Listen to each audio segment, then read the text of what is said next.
आप देख रहे हैं ये क्या हो रहा है। ठीक है, मगर तो आपको अब कुछ पता बात भी वही नहीं आ है, जाती है फिर कि भी ठीक पंगा है। लेते रहते हैं। भवन के अंदर अमित शाह ने बैठ के उस मंसूबे का ऐलान कर दिया है जिसके तहत यहां से यानी श्रीनगर से शारजा के लिए परवाजों का बाकायदा आगाज हो गया है। वो मुख्तलिफ जो मुआहदे हैं उनकी कॉपीज सामने आज हमने देखा कि अमित शाह ने कहा जी हम इसका आगाज आज से कर रहे हैं। 23 अक्टूबर 2021 को पहली फ़्लाइट जो है श्रीनगर और शारजा के दरमियान ऑपरेट हुई, यूएई के दरमियान।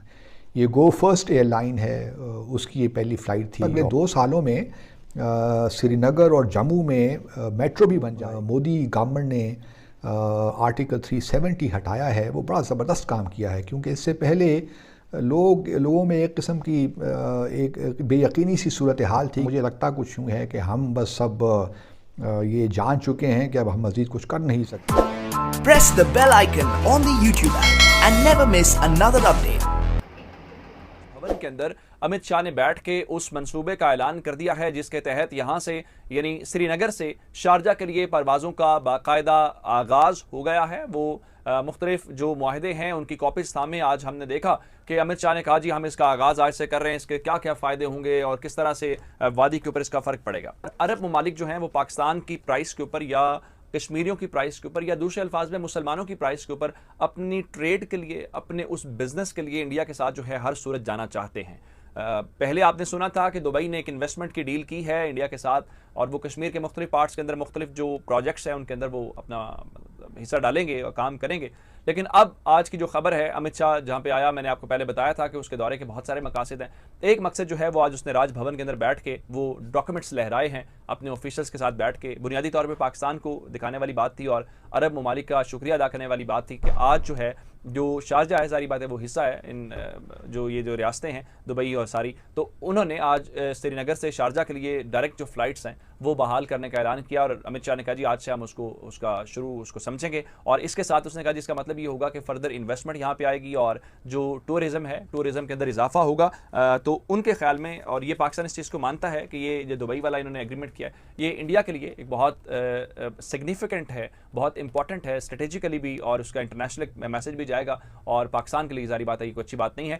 लेकिन अरब ममालिक जो हैं वो उनके लिए सिर्फ मुसलमान या इस्लाम या उम्मा या वो चीज़ मैटर नहीं करती, उसके लिए इसराइल के साथ ताल्लुकात कायम करने पड़े, किसी और के साथ करें उन्हें। पिछले हफ्ते हमने बात की थी दुबई और मकबूजा जम्मू और कश्मीर में एक मुआहदे की, जिसके तहत दुबई की एक कंपनी मकबूजा जम्मू और कश्मीर में डेवलपमेंट का काम करेगी। और कल 23 अक्टूबर 2021 को पहली फ़्लाइट जो है श्रीनगर और शारजा के दरमियान ऑपरेट हुई, यूएई के दरमियान। ये गो फर्स्ट एयरलाइन है, उसकी ये पहली फ़्लाइट थी। और हम सब जानते हैं कि ये फ़्लाइट जो है पाकिस्तान की जो हमारी फ़ज़ा है उसको इस्तेमाल करते हुए गई। और ये तो अब हुकूमत पाकिस्तान और वज़ारत ख़ारजा ही बता सकते हैं कि भाई हमने ये परमिशन क्यों दी इंडियन एयरलाइन को कि वो ऑपरेट करे बिटवीन श्रीनगर एंड शारजा, और उसकी क्या हमारे पास क्या रैशनल है कि हमने ये इजाज़त दी, क्योंकि मकबूजा जम्मू और कश्मीर बहरहाल एक डिस्प्यूटेड टेरिटरी है और हमने क्यों अपनी फ़ज़ाई जो है अपनी फ़ज़ा पाकिस्तान की जो एयर स्पेस है उसको इस्तेमाल करने की इजाज़त दी।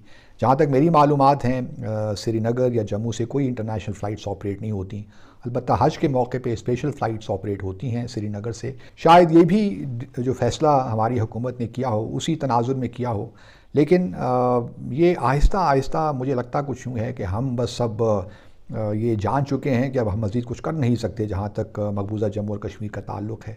अब मुझे नहीं मालूम कि ये प्रेशर यूएई की तरफ से आया, वहाँ से बिल्ड हुआ, या हमें डायरेक्ट ऑब्वियसली भारत ने चूँकि लाइन है तो उन्होंने भी रिक्वेस्ट हमें की होगी, और अब प्रेशर कहाँ से बिल्ड हुआ इसके बारे में कुछ कहा नहीं जा सकता। लेकिन आप सबको याद होगा कि 5 अगस्त 2019 के बाद हमने तकरीबन 3 माह अपनी जो एयर स्पेस थी वो तमाम इंडियन कमर्शियल फ़्लाइट्स के लिए बंद कर दी थी, और ये बड़ा अच्छा इक़दाम था और उससे बड़ा फ़र्क पड़ा था। क्योंकि अभी भी अगर आप इस फ़्लाइट को इजाज़त न दें कि पाकिस्तान की फ़ज़ाई हदूद में दाखिल होकर यूएई जाए तो फिर ये इकनॉमिकली नहीं रहती, कॉस्ट इफ़ेक्टिव ही नहीं रहती, और इसका ऑपरेट करना इसको तकरीबन नामुमकिन सही हो जाता। लेकिन अब हमने इजाज़त दी है तो कुछ उसकी वजूहात तो होनी चाहिए, और आवाम को ये बताना चाहिए कि हमने क्यों ये इजाज़त दी है, क्योंकि कश्मीरियों में भी एक एम्बिवलेंस है और पाकिस्तानियों में भी एक तशवीश सी पाई जाती है कि क्यों कर ऐसी चीज़ें हो रही हैं।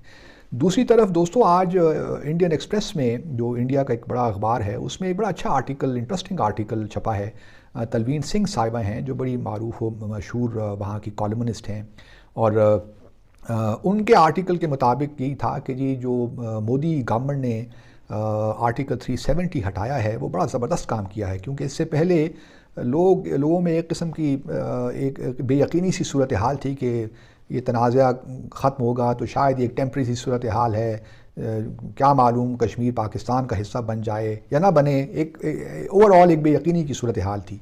तो उस बेयकीनी की सूरत हाल को ख़त्म करने के लिए ज़रूरी था कि आर्टिकल 370 को ख़त्म किया जाए और फिर दुनिया को भी ये बावर करवा दिया जाए कि अब कश्मीर जो है उस पर आप बस यही समझिए कि वो इंटेग्रल पार्ट है भारत का। आप देख रहे हैं ये क्या हो रहा है। ये अगर इसको कंट्रोल करना था आपके पे, आपको कोई नहीं, आपको तो जानते ही नहीं है, या कमजोर हो या नाकाम हो, तो देयर आर वेज, ठीक है, मगर आपको कुछ पता भी नहीं है, फिर भी पंगा लेते रहते हैं आप साथ। अच्छा, तो आपको लगता है कि हुकूमत की गलतियां हैं, लेकिन इमरान साहब अब ऑपोजिशन के मुतालबे और फिर एलाइज की तरफ से इस किस्म के, आपको लगता है कि अब ये ग्राउंड बेसिकली बन रहा है अर्ली इलेक्शन के लिए?